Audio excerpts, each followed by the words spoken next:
Krakow ghetto. Father, daughter, love's shadow. From a small apartment window, Miriam smiles, a beacon of warmth in a world about to be torn apart.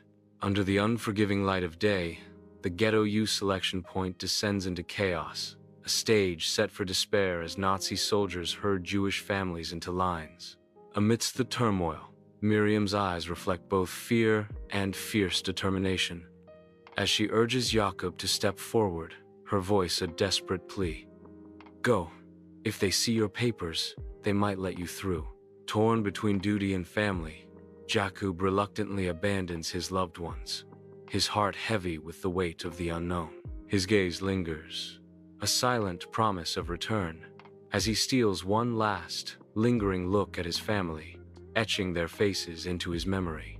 Jakub arrives at Placeau, a landscape of despair, where the air itself seems heavy with the weight of brutality.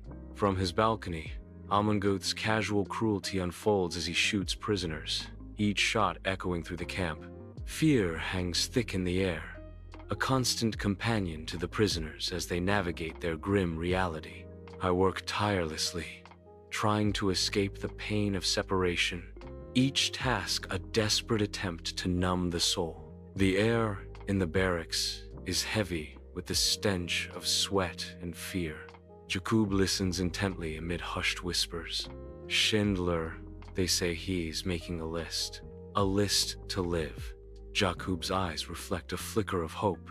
The roll call begins, the guard's voice echoing across the Placeau grounds. Rosenfeld, Jakub, report to the transport gate. Jakub is stunned, his name echoing in his mind.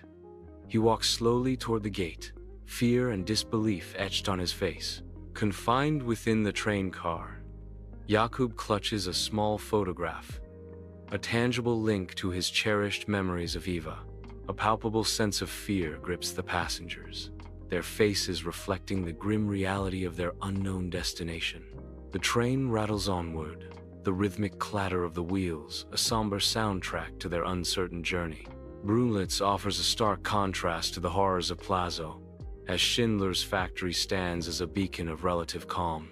Amidst the whirring machinery, a glimmer of hope flickers as I find myself cleaning machines, a small act of defiance against the odds.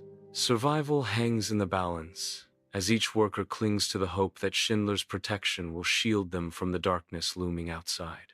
Schindler, in his opulent office, navigates the treacherous world of Nazi bureaucracy. He engages in tense negotiations with Nazi officials, his words a calculated dance between defiance and compliance. With each transaction, Schindler gambles his own life to shield his people from the horrors of the regime.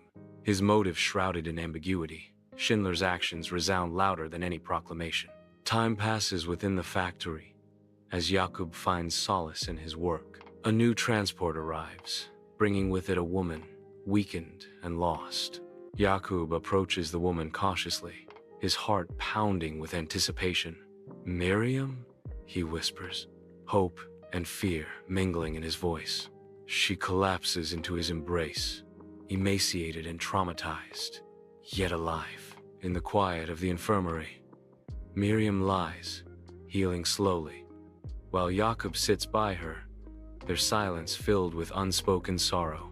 Their hands clasped tightly, a silent promise in the stillness, weighed down by loss. Miriam and Jakub traverse the factory, their faces heavy with unspoken fears. Miriam's voice cracks with worry. What about Eva, Jakub?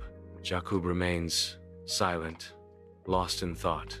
In May 1945, the factory gates creak open, heralding the arrival of liberation. Russian soldiers march through the gates, their voices echoing with the news of freedom. Jakub and Miriam emerge, blinking, into the sudden sunlight, free, yet possessing nothing but each other. Amidst the displaced persons camp, Jakub and Miriam stand among weary faces, the air thick with hope and despair. A representative from Israel appears, his eyes reflecting a determined purpose. He extends a hand, offering a chance at a new beginning for Holocaust survivors. Hoping to find a new life? They sign up. Years later, in Israel, Jakub works in a warehouse, the past echoing in his every move. Miriam, now a nurse, touches her patients with a kindness born of resilience, her hands gentle and sure. They have rebuilt their lives, brick by brick. But the Holocaust's shadows linger, unseen yet ever present. Decades later, in the quiet of his home, an elderly Jakub sits with his grandson, a lifetime etched in his eyes. Jakub retrieves a faded photograph of Eva, a ghost of youthful love resurfacing in his trembling hands. His grandson asks, "Grandpa, how did you survive?"